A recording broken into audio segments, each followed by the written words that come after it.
Bonjour, aujourd'hui nous allons voir dans le chapitre des fonctions logarithmes comment résoudre des équations logarithmiques.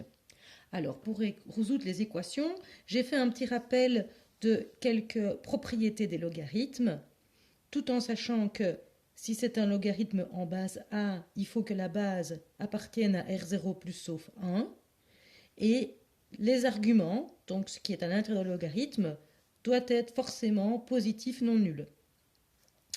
Alors ici, je rappelle le logarithme d'un produit qui devient une somme de logarithmes, le logarithme d'un quotient qui devient une différence de logarithmes et le logarithme d'une puissance.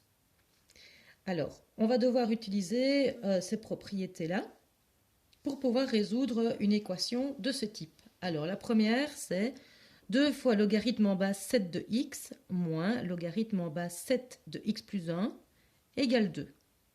Alors, la première chose à faire avant quoi que ce soit, c'est faire les conditions d'existence. Puisque nous sommes dans des logarithmes, x ne peut pas être égal à n'importe quoi. On a ici x qui est obligé d'être positif. Donc l'argument est obligé d'être positif.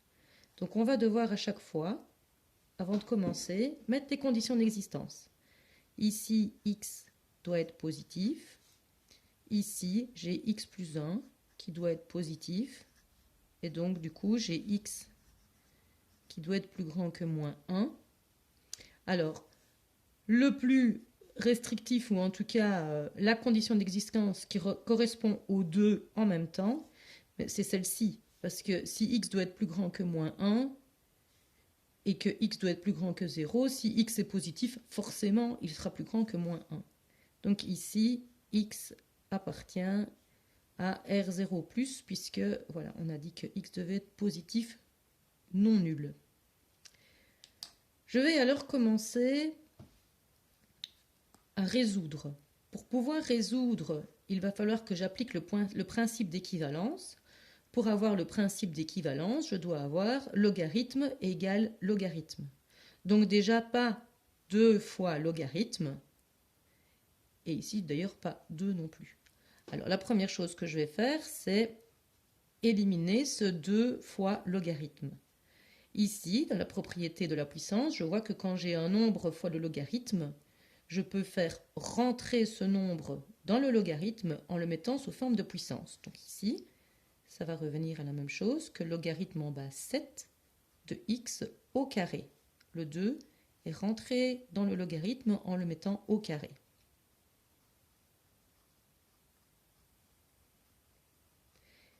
Et ici le 2, si je veux l'écrire sous forme de logarithme, je peux écrire que c'est logarithme. Alors ici j'ai logarithme en base 7. Bon ben, je vais faire logarithme en base 7 de 7 au carré, par le principe de réciprocité. Ensuite, pour pouvoir utiliser le principe de d'équivalence, il me faut logarithme en base 7 et pas logarithme en base 7 de x carré moins logarithme en base 7, etc. Donc il faut que je réunisse ces deux termes en un seul. Et ici, je vois que j'ai logarithme dans une base moins logarithme dans la même base. Ça revient au quotient. Donc j'ai bien la même base, je vais pouvoir utiliser cette propriété. Voilà.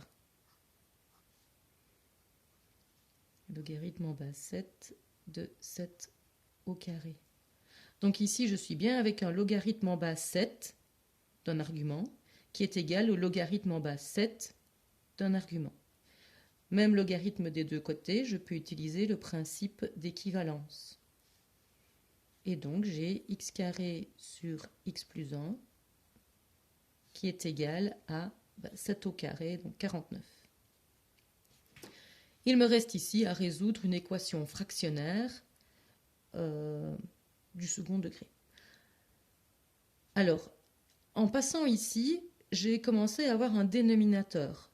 Alors, je peux très bien faire ceci sans problème, puisque de toute façon, dans les conditions d'existence au départ, j'avais dit que x ne pouvait pas être égal à moins 1. Donc ici, le fait qu'il se trouve au dénominateur a déjà été vérifié avant. Alors, pour résoudre ceci, je vais éliminer le dénominateur en multipliant par x plus 1 des deux côtés, dans les deux membres. Je distribue et puis je mets tout dans le premier membre. Et puis je vais utiliser ρ pour pouvoir calculer les deux solutions. Alors je vais avoir ici 2597. Je calcule x1, x2.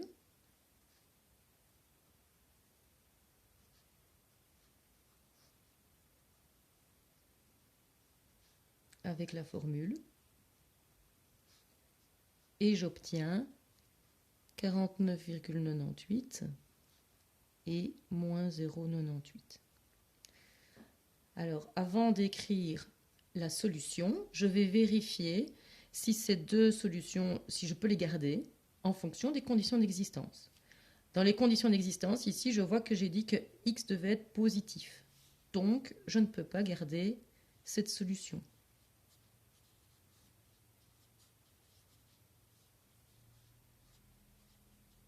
Donc voilà, c'est à cause de ceci que je ne peux pas garder le négatif. Je pourrais avoir des autres conditions d'existence qui me diraient que je dois justement garder que les négatifs. Ça se pourrait, ça dépend. Ici, j'aurais eu moins x à la place de x, déjà, ça aurait changé. Mais bon, avec celui-ci, ça n'aurait pas... Donc, la solution dans ce cas-ci, c'est 49,98.